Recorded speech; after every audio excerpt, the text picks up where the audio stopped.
What's going on? Alright, what's going on, guys? Welcome back to the Lawless Sports Podcast. I'm your host, Casey Lawless, of course, but we are with a very special guest, my brother, former professional gamer in the MLG world, Ryan Lawless. How you doing, bro? Pretty good, man. Pretty good. You know, traffic was a little busy getting here, but we got here just in time for you. Thank you so much, bro. All right, man. As we all know, I mean, Philadelphia Eagles, our beloved favorite team, somehow at 1-2-1, they're atop of the NFC East, bro. Do you think the Eagles have a shot at this one of actually taking the crown of the NFC East? Yeah, I mean, here's what we got going for the Eagles. Definitely, the Redskins and Giants both suck. Giants out of question. Saquon's gone. That whole team's just in shambles over there. 100%. The Washington football team. They got a pretty good defense, actually. They're looking good, but I just don't think Dwayne Haskins is going to lead any team to division championship. And then really what it comes down to is if the Cowboys figure out how to stop anybody, then they should be winning. Bro, they can't stop a nosebleed. Like, Cowboys defense right now, I mean, if you want to talk about fantasy-wise, I mean, you just said through 4 weeks they have negative 13 points. Yes, negative 13 points. I don't think they've let up less than 30 or something insane. Unbelievable. Yeah, man. We both play in a lot of fantasy leagues. You're in 3. I'm in 5. Mm-hmm. It's about to be week 5, right, in the NFL. Yes. Who do you think right now is available on the waiver wire in most leagues that you would consider picking up?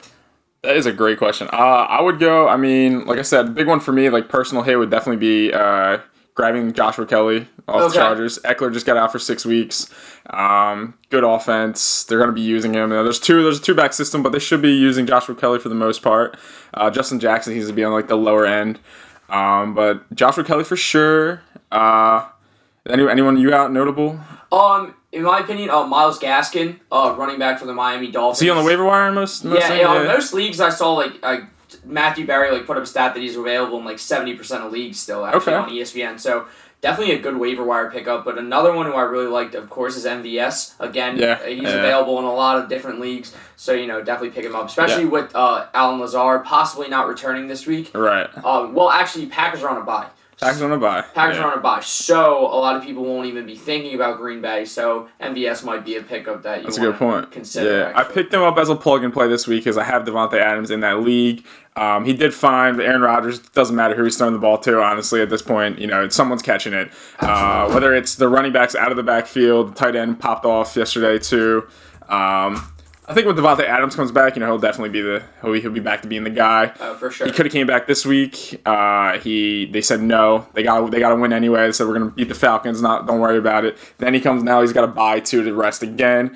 Coming off the bye, expect them to do some big things when they come back. Yeah, I think another big waiver wire pickup. I actually picked him up last week and started him as a stream pick, but Ryan Fitzpatrick. Ooh, yeah. So he put up a solid 21 points against Seattle Seahawks. Seattle Seahawks defense, passing defense, specifically, is looking pretty awful. Yeah. But they also have another good matchup with Denver this week, and the only reason they're playing Denver this week. Mm-hmm. Miami is.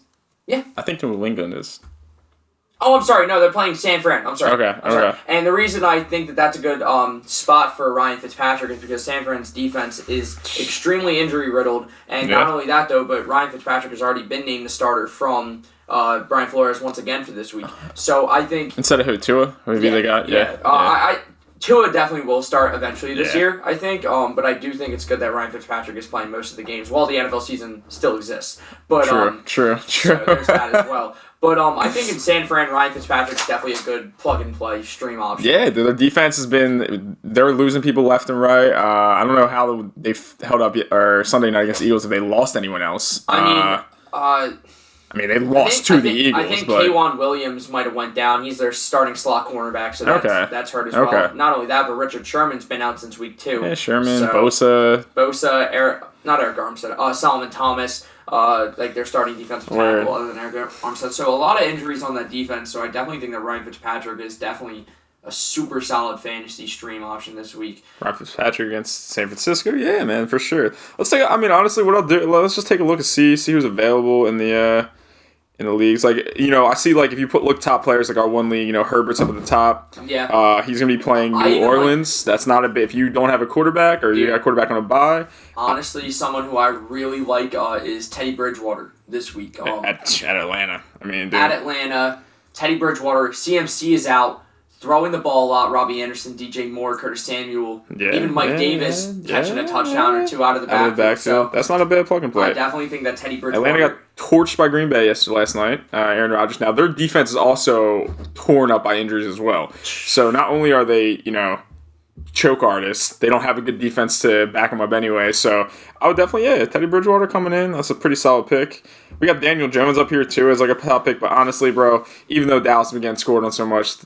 New York is just awful. I really like Daniel Jones coming into this season. I actually took him as one of my backup quarterbacks in, I think, 2 leagues because I really liked his development with Saquon Barkley. But the moment that Saquon Barkley tore his ACL, I mean, that Giants offense is pretty garbage. Absolutely. The only New York Giant I kept in one of my leagues is Evan Ingram because Daniel Jones needs somebody to throw to, and Evan Ingram seems to be like he's going to be one of the most consistent tight ends, at least wide open anyway, because you know he's one of the faster tight ends as well. Word. Dude, we just watched. I'm looking at a couple right now. So, the games we watched, we did get we got a chance to watch like basically all the games on Sunday. Some great games from I watched the Cleveland-Dallas game. That was nutty. That was nutty. Speaking of the game, that's the reason why I'm talking about it. We got to watch Cleveland. Well, they hit 300 yards rushing. Yes, and that was No, ladies and gentlemen, that was not an SEC college football game. That was the NFL. That was 300 plus rushing in one game in the NFL. And the craziest thing was that they were doing it with their 3rd and 4th string running backs, and these guys were looking really good. Unheard of. Any updates on Chubb? I think... Torn MCL. Okay. So he's on injury reserve right now. Okay. Only thing I know about a torn MCL is it's much more repairable and it's much more easier to come back from than a torn ACL. Okay. So positive signs if you're a Nick Chubb fantasy owner, you're just not going to have him for about 6 weeks. Dude. So hopefully you drafted well, but you know, I took Chubb in a 10-man league because I had the last pick. Yeah. So definitely kind of rough. Yeah, look, maybe you have Chubb. He just went out. Now Kareem Hunt is now going to be the guy there, and Kareem Hunt is a stud and a half. Absolutely. Kareem Hunt, arguably, you could argue a top 10 running back in football. Yeah, without question. And not only that, you have 2 of them on the same football team, which is just stupid. So now that Kareem Hunt is your starting running back in Cleveland, if you were smart and you drafted Kareem Hunt, now you can really let him shine in your starting lineup if you weren't already. And you're probably, chances are in the fantasy world, you're probably Kareem Hunt's, as long as it's like, people know what they're doing, at least 10 teams, or he's definitely probably not on the waiver. But who we got to watch run, who I want to talk about, is this dude, Dearness Johnson. Yeah, Dearness Johnson. Listen, so they had 4 running backs in. Kareem Hunt was also kind of like nursing an injury or whatever the case was, so he was in and out of the field. But when this dude hopped into the backfield, he was running with authority like a number 1 back. Absolutely. They're going to be using him a lot. He's definitely trending upwards. I already picked him up in a league, so definitely try to get on top of that as quickly as I could. Against Dallas' defense, he averaged 7.3 yards per carry. That's on 13. So dude, I'll be honest with you, another good fantasy waiver pickup if you haven't already. He's available in our league, at least in our one ESPN league. N'Keal Harry. N'Keal Harry, him and Cam Newton clearly have a great chemistry together, and if Brian Hoyer is going to continue to be a starter, he's going to need to look at, their number 1 receiver. Yeah. So Cam got caught COVID, man. What's going on, bro? He's talking in Instagram and all hieroglyphics and shit. Did you see that? Well, yeah. He's always doing that, Yeah, dude. So let's get back on track. Philadelphia Eagles. The Birds. Go Birds. They upset me every week.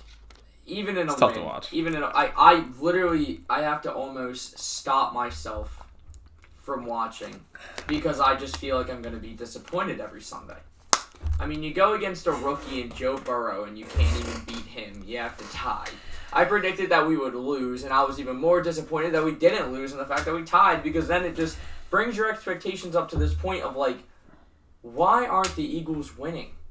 So many reasons, though. So many reasons. To what you think. So many reasons. For one, you take a look at that game when they tied against Cincinnati. One reason, the Eagles for sure, is definitely just the amount of players still lingering around from that Super Bowl roster. It's ridiculous. I love Yeah, that was such a dope thing to be a part of when they won the Super Bowl. Like, just great experience. We'll never forget it for the rest of our lives. I mean, it's our only Super Bowl. You know exactly where you were, don't you? You know Absolutely. Exactly. Yeah. Oh my God. It was amazing. But that was 2017. Now it's 2020. Everyone on the O-line, chalk them all. Every single one of them. Man, Jason Peters just taking money. We watched that game again. We're watching like our our all-star center, just watching people get hit and stuff. Just like, it's just not. I've been saying that Jason Kelce is one of the most overrated centers forever, and every single Eagles fan will always tell me how wrong I am. Dude, I'm sorry. It's because he wore a Mummers costume, bro. I don't care. I don't give a shit. Like, for real. Like, Jason Kelce is a glorified run-blocking guard playing center. He's not big enough to play the position. A lot of missnaps, actually, oh my God, this week. A lot of missnaps. Missnaps, miscues. He's not big enough to protect for long enough in pass protection. He gets eaten alive from defensive tackles. That's why I was so afraid when we were going to play the Rams, because Aaron Donald and Michael Brockers was just going to sun him all day. And, like, Lane Johnson, this Pro Bowl right tackle, gets suspended every year for PEDs, always gets hurt. Taking plays off. Jason Peters, the bodyguard, needs to fucking bodyguard a fucking residential home for senior citizens. Like, he should have been cut the day after the Super Bowl. Let him ride off into the sunset. Now, there is no one else there, though, right? How many people are hurt? Like, that are... Like, who's Dillard, our franchise left tackle who we drafted last year. He's out for the year. The best right guard, actually, in football, Brandon Brooks. He's out for the year. Then you have Lane Johnson, who's always hurt. And then his backup, Jack Driscoll, is always hurt, who barely played last week. I believe we had 8 different starting offensive linemen last week. You can't win like that. But somehow we did. Yeah. Thankfully. No, seriously. Against the injury-riddled 49ers. Definitely helped a lot. The fact that we didn't have to play against Jimmy Garoppolo, the fact that we didn't have to play against Raheem Mostert or Nick Bosa or Solomon Thomas or Richard Sherman, that helps. Definitely. It was a combination of both. And then defensively, too. Defense played pretty solid, to be honest. The front four were getting to him a lot. I don't even know what his name was. Who's the guy on that team? Nick Mullins. Yeah. They got to Mullins plenty. He's a young guy. He looked pretty good for the most part. Who's our safety? McLeod. Yeah. McLeod making plenty of plays and stuff too, for sure. Yeah, we were talking about that the whole game. Yeah. So defense actually was not awful. Jalen Mills got burned a couple times, but Green Goblin, bro, he'll come back, right? That's your boy, Jalen Mills. If I could quantify my hatred for that man in one sentence, I don't even know if I'd be able to do it, because he just makes me so upset on a daily basis. But there's no one left. There's no one left either. You said, we were talking, and you do know, like, the roster deeper than I do, but, like, how the linebackers and stuff, special teams players. Yeah. Like, a bunch of special teams happening from in the linebacker realm. Some of them making some plays, but it's a little sloppy. It's a little like. So, special teams, linebackers, yes. trying to step up, making plays. Canadian football defensive player of the year, Alex Singleton with a pick six. Big plays. 20 miles an hour he ran. Okay. So he's got some speed. Looking like a hockey player. Looking like a hockey player out there. Yeah, straight fresh from Canada. For real. But nah, dude, it was church too. The missed snaps from Kelce. But at the same time, as crazy was missed snaps from Kelce, but like even those missed snaps, like Wentz is like dropping it. And then Jalen Hurts was in there and he dropped it too. We got to see a little bit of Jalen Hurts. He fumbled the ball. Like he fumbled the ball last week. There was nothing consistent. I don't know.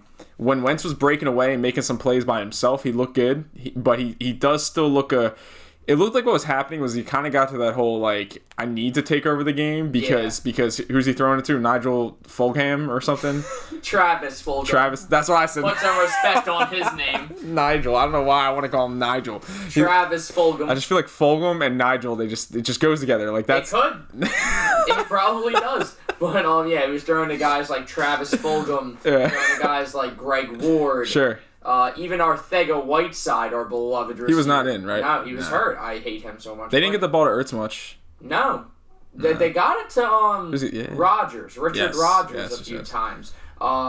Who else other than Fulgham was getting the ball? Hightower, I think, had a couple catch. times. Yeah. There's a lot of Wentz on the ground by himself, and then Miles Sanders. We didn't talk about Sanders yet. Miles Sanders, dude, I'm gonna look up how many carries he got, but I already know it wasn't enough. Yeah. How do you feel about Miles Sanders? I think the carries is tough because I don't think, like, as we're talking about this, like, awful O-line, he doesn't have... It's not like the Eagles are going to be power running the ball down the field with, like, the O-line leading the way. You know what I mean? It's not happening. So I think the goal is to feed Sanders out, get him out wide, not out wide, just give him the ball in open space, whatever that is, set screens up to build around him because he is so gifted. Wentz is struggling. Confidence booster, that's what I'm thinking. To put this in perspective, yes, I know he missed a game, right? He missed a game week 1. Miles Sanders? Okay. But over the season, he only has 51 touches, or 51 attempts, which is 20th in the league. Okay. He has 236 rushing yards, which is 20th in the league. And he only has 1 rushing touchdown, which is 28th in the league. But the upside for a guy like Miles Sanders, he averages 4.6 yards a carry. Yeah. So, okay. What's the receiving numbers look like? What do we got for I receiving? got you right there in a moment, but we're going to talk about rushing real quick. So, against the Niners, only gave him the ball 13 times. Sure. 46 rushing yards. That's only 3.5 yards per carry. But how else are you supposed to get that average up if you don't get the ball more than 15, 16 times a game? Yeah. But if you want to look in the receiving, right now over the season he has 9 grabs for, what is that, 78 yards. No, 78 yards. No touchdowns. So 9 grabs, 78 yards over 3 games that he's played. Okay. You know, I mean... It's not awful. The Eagles' offense hasn't been doing much anyway, so it's not like, you're comparing, like, Miles Sanders on some high-octane offense. It's just not what's happening. Exactly. What was that crazy stat we saw with, like, Wentz has thrown there's, like, 10 people on the roster that have been on the field for 50-plus snaps or something? 50 routes run, Yeah, yes. 50 routes run. Okay, so it's like... Which is even worse. Dude, that means my man doesn't even know who he's throwing the ball to. He's not looking good himself. He doesn't have time in the pocket. I don't think Wentz is a problem. I'm not a Wentz hater at all by any means. The dude is talented to no end. He is.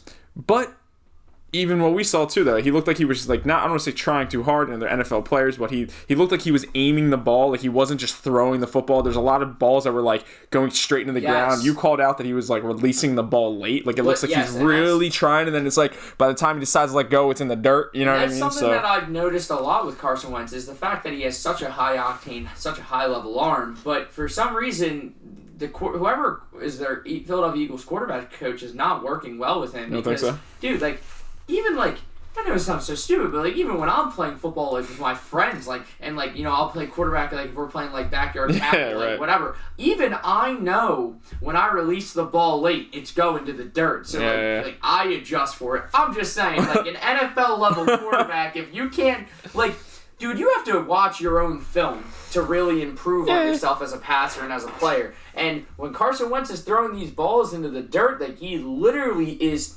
right at the apex of his throw. And now he's releasing. Right. So, and then you've got to force a guy, for example, 10 plus guys, 50 routes run. You know what I mean? So not only does he not even really know who he's thrown to. Literally. There's a reason why they're on the field for us in the first place.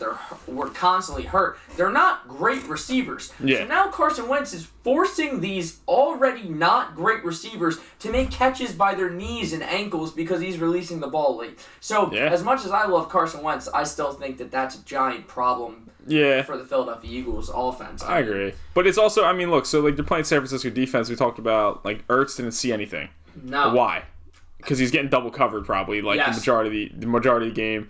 There's no Goddard. So now it's now Wentz's only choice is either to be checking it down to Miles Sanders, which I think should be happening more often than not. But on the other end is now he has to almost take these one-on-ones with receivers, which is kind of what the defense is going to want. They want one-on-ones with receivers who don't know what they're doing or what route they're running really. No chemistry with Wentz. It's like we were talking about too, not only do you need the reps with someone, but then once you have enough reps with someone, now you're doing things to better get past defense. Like, for instance, like, you know, like an Edelman, Brady type situation where it's like you said, you know, he's going to be throwing the ball like where Edelman wants the ball as well, not just like hitting the receiver. Like, it's going to be like, you know, there's more chemistry that develops if you can get to throw the ball to the same person. Dude, 100%. I mean, looking at Ertz's numbers right now, they're pretty pedestrian for Zach Ertz, I'm not going to lie. Not even averaging 5 catches a game. He has 19 receptions. Awful yardage, 139 yards. Damn. He has 1 touchdown. Good thing I got him off my team. Yeah, for real. 1 touchdown. So, put this in perspective. Zach Ertz, last game, was targeted 5 times, caught the ball 4 times for 9 yards. Damn. 4 catches, 9 yards. You take a look back at the previous game in Cincinnati, targeted 10 times. Okay. 7 grabs, 70 yards. Okay. So he made some big catches too. Yeah, 10 yards on average on the catch. You know what I mean? That's very good. You know what I mean? You're throwing the ball to Ertz, it's a first down. So that's kind of how he was in Cincinnati. Yeah. Like, against Cincinnati, rather. But then you look at, dude, I mean, 4 catches for 9 yards? Yeah. Do you think that one of the reasons why Zach Ertz hasn't seen such a big time role in this offense is because of his contract negotiations? And maybe there's a little bit of fallout in the Eagles locker room with Zach Ertz? I mean, maybe. Look, I don't know. I feel like we'll never get to know what's going on there, and I think that locker room is probably in more issues not related to, like, you know, player contract problems.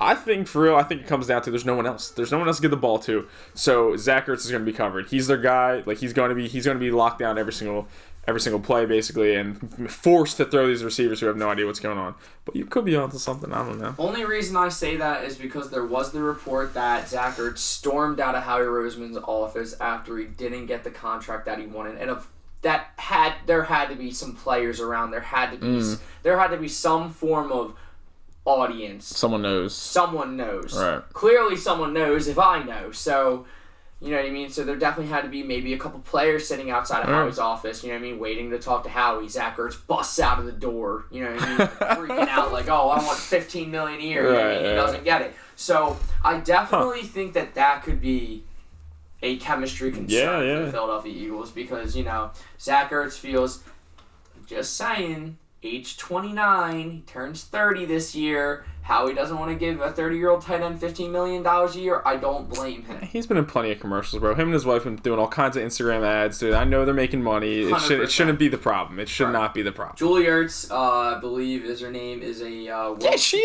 champion. Absolutely. So, U.S. women's soccer team is way more relevant than the men's national team will ever be. Plus, she's a gold medalist. True. I don't think you need $15 million a year, Zach Ertz. I'm sorry. You're not 24. They should be investing dude, they're just paying so many people to not even play right now. That's another problem too, bro. What's Alshon's contract looking like? Bro, like, no lie, he should be let go. I believe, listen, I said this the moment we won the Super Bowl, the day after, 2 people should have been traded right away. Nick Foles, because his value was never higher. Yeah. And Alshon Jeffrey, because his value was never higher. Because he looked like a monster in that Super Bowl. Right, yeah. He's a big target. Big-time target. So, right now, looking at his contract, Jesus. It was a 4-year deal. Okay. $52 million. Okay. But I believe that was signed in 2018. Tough. So, like a post-Super Bowl deal? He is on contract through 2021. Okay. That's... Man, how many games has he played since he signed that contract? That is such a shame, dude. Like, seriously, dude. We're paying him so much. Like, that's just, it just comes down to, there's just so many injuries. So getting back to it, what's the answer? What needs to be done? We need to run the ball more. I'm sorry. Grind out the clock, keep the defense fresh. That's what you do when you have a bad defense. What do you do to make a defense look better? Keep them off the field. Yeah. Give them less opportunities to screw up. Right. Keep them fresher. Fletcher Cox is constantly walking off and on the field. You know what I mean? Like, he's constantly going back to the sideline, coming back on the game. We need Fletcher Cox in every play. But Fletcher Cox, a guy of that size, cannot be on the field if he is playing, like, 30-plus minutes a game. I think the D is good, man. I think the D has been holding up. The secondary is weak. The front is good, though. The front is fine. We can generate pressure, but we'll generate even more pressure. As crazy as it sounds, we'll generate more pressure with the defense being on the field more. Like, less, rather. Absolutely, yeah, of course. So, you have to play because you have to play differently too, right? If you're just punting the ball away. They have the ball. If it's like in their own field, like defense, you can't take as many risky things, like depending upon field position too.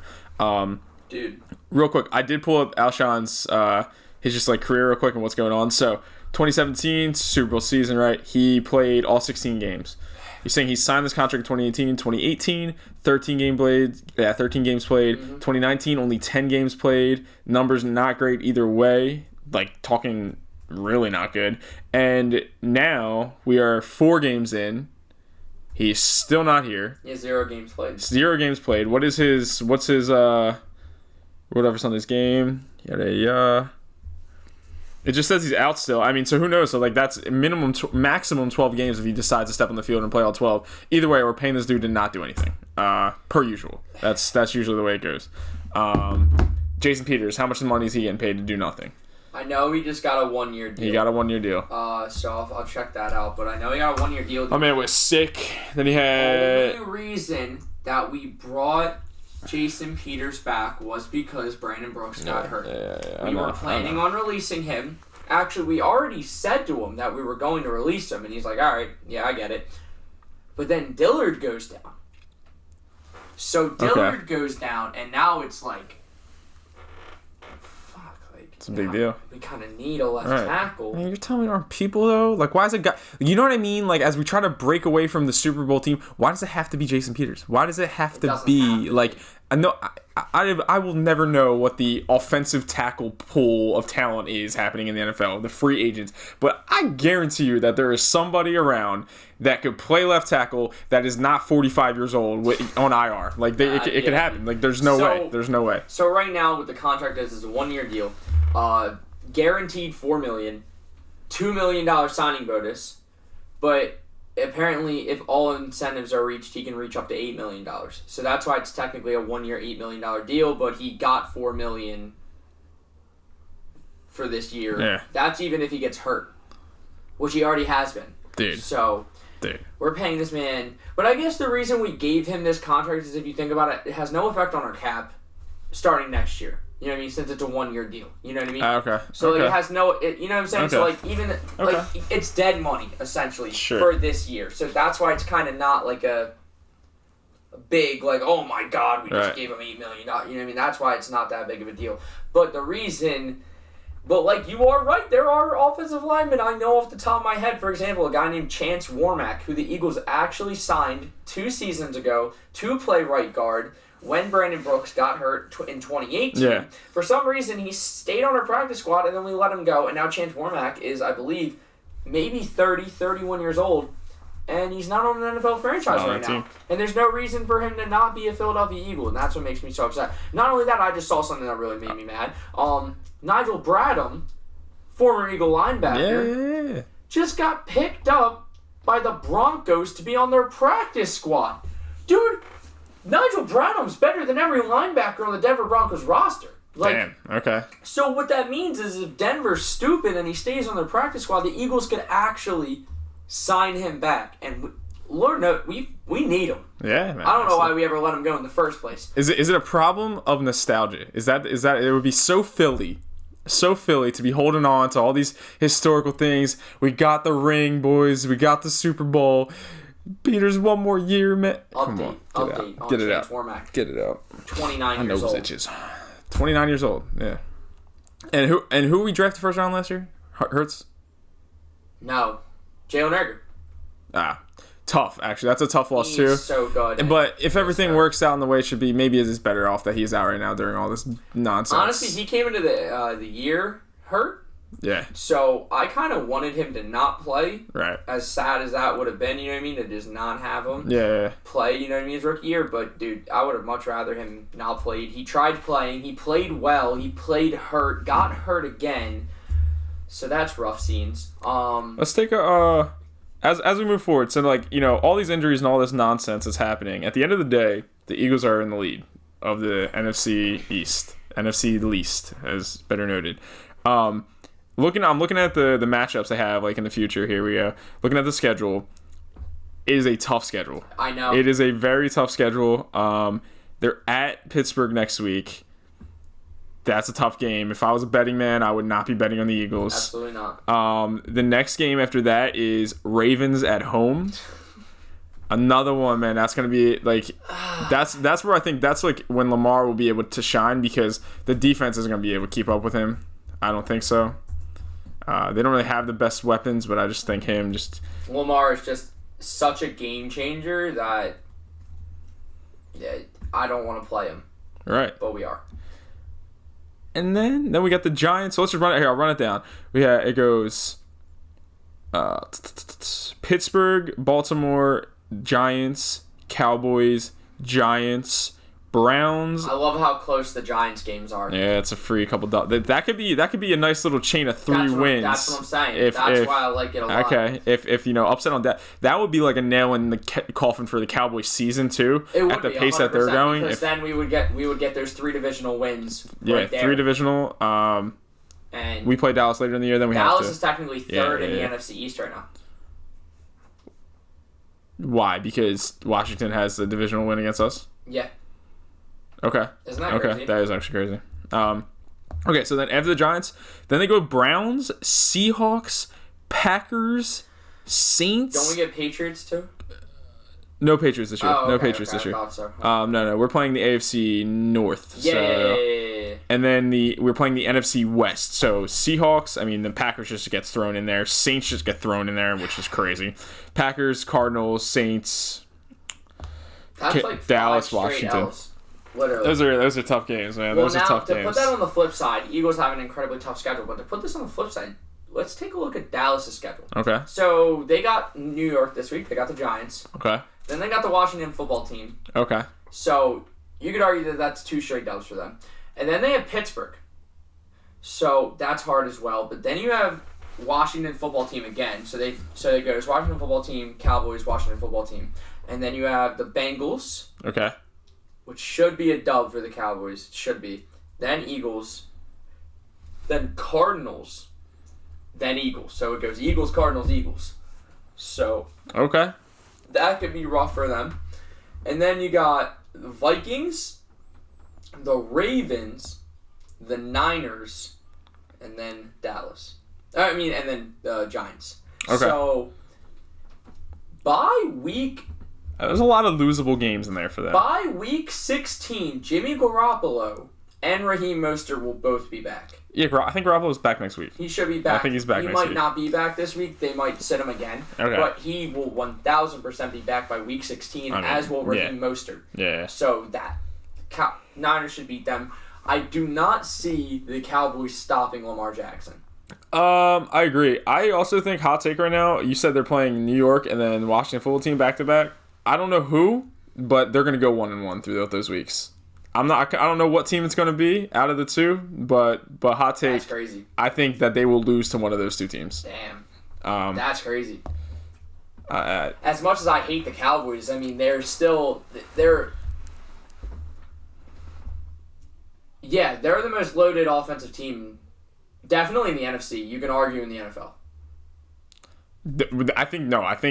I think you can definitely argue in the NFL, like on a numbers basis, like it's actually wild. The only thing that you could say is Kansas City, because they have Mahomes. Yeah, of course. Of course. Like the combination of Dak Prescott and Clyde Edwards-Helaire to the combination of, and Zeke, Dak and Zeke, compared to Mahomes and Helaire, like. Mahomes is just so... Mahomes is different, man. He's just a different beast. He's not He's human. just a different beast. We already knew this. He's a different beast. He's not the same quarterback as Dak. Dak is definitely more of like a traditional quarterback. Yes, he can run and stuff, but he's like... I feel like he fits the Cowboys offense. I don't know why that makes sense in my brain, but Like I don't know if I could say he reminds me of Romo, but like Dak can sling it. Yeah. He can throw a ball 40, 50 yards down the field. Absolutely.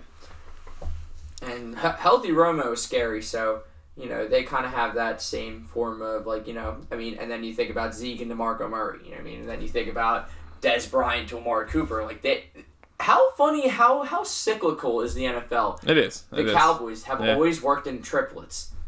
Aikman, Emmett, and Irvin, Romo, Murray, and Dez. Okay. And then Dak, Zeke, and Amari. Okay. It's interesting. Yeah. I think the Dak, Zeke, Amari is way better than the middle one you're saying. Oh, no, I know. Yeah. But DeMarco Murray was 2014 Offensive Player of the Year. Really? I did not know that. Okay. Dez in his prime was a top 5 wide receiver. Facts. That was wild, though. That's wild. Tony Romo in his prime was a top 5 NFC quarterback. Yeah, and then we just didn't know how to win playoff games. Typical. Dallas just sucks in the playoffs as well. It's so funny. It's coaching. It's hilarious. It's coaching. Mike McCarthy, how's he doing this year? It's not really a lot of Mike McCarthy. It's their offensive coordinator, Kellen Moore. Okay. He's been doing really well. Mike McCarthy is a generally defensive style head coach. Okay. With a balanced offensive scheme, and their defense is underperforming. And that's to say the least. They just even against Atlanta, they should have lost. Oh yeah, facts. They should be 0-4. They should be 0-4. That is crazy. There's no ands, ifs, or buts about it. And they have the best offense in the league by 100 yards a game or something insane. Remarkable. That's crazy. It's crazy. Lots of Dallas happening. Offense wins games. Defense wins championships. Right now, they're not really doing either. So, Baker Mayfield came in, handed the ball off. Baker Mayfield came in, handed the ball off a couple times. Baker Mayfield, best. He didn't even have to throw the ball. Is Baker Mayfield? Jarvis Landry was throwing the ball. I think Baker Mayfield's the best handoffer in all of football. I haven't. That's some form. He said so himself. I saw it. He knows. He knows what's going on. Dude, that's what Carson Wentz needs to be. He needs to be a really good handoffer. Dude. To Miles Sanders. Baker Mayfield literally said in an interview because a reporter was criticizing his lack of throwing the football. He said, "Dude," he straight up said, "I don't blank and care. I just want to win." Right. Right now, Baker Mayfield through 3 games is averaging 175 passing yards a game with 2 touchdowns a game. That's can't complain. What's the record? Are they 2-2, 3-1? They are 2-1. 2-1. 2-1. How the hell are they 2-1?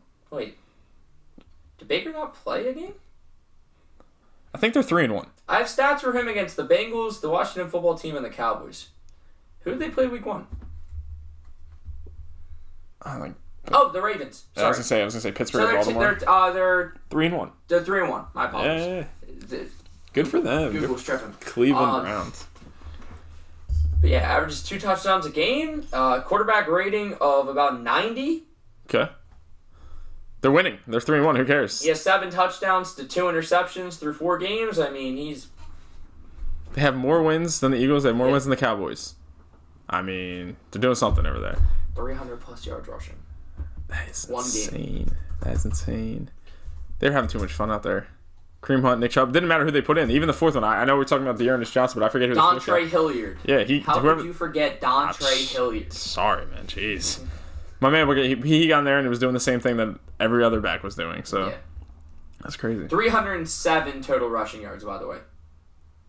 The Dallas Cowboys have some guy named Ezekiel Elliott, and they had total 85 rushing yards.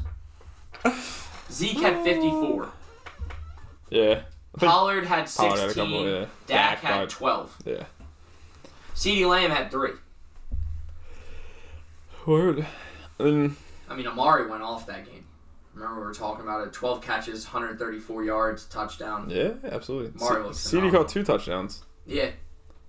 Lots of points. Lots of points to lose. Some guy named Jarvis Landry on the Browns was 1 for 1, 37 yards and a touchdown. A great throw, too. Great throw.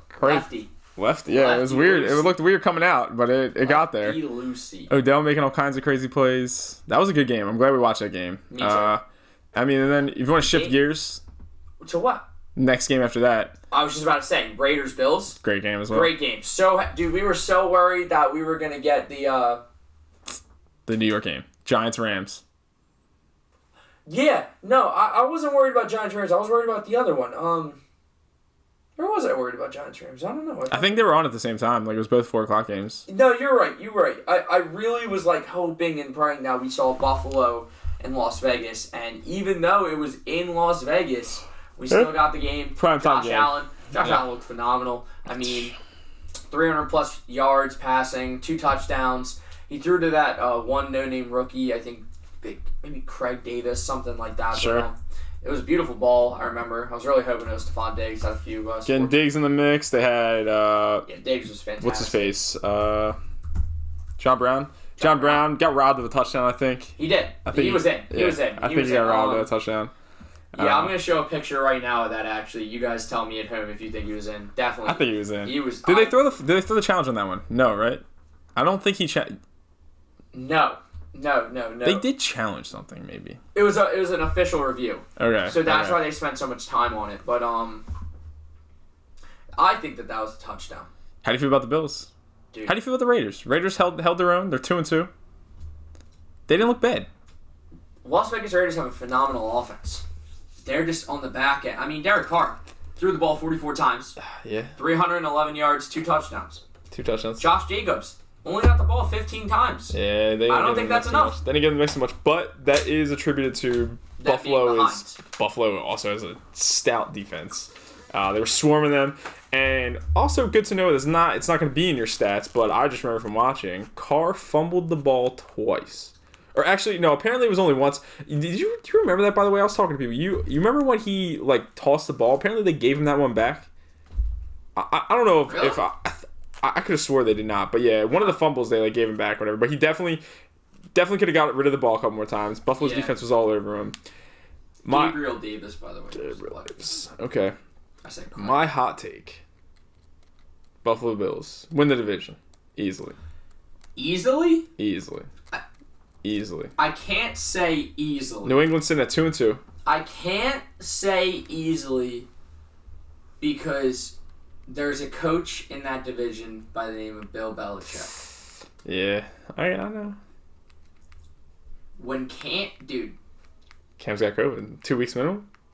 Yes. That is the biggest blow. The Patriots should be, would that be 3-1? They were 2-1? Yeah, they were 2-1. Do you think they're beating Kansas City last night? I do. With Cam Newton, yes. Kansas City offense and I think that's blasphemous. It's not. Absolutely blasphemous. It's not. The Kansas City offense. You want to hear a stat?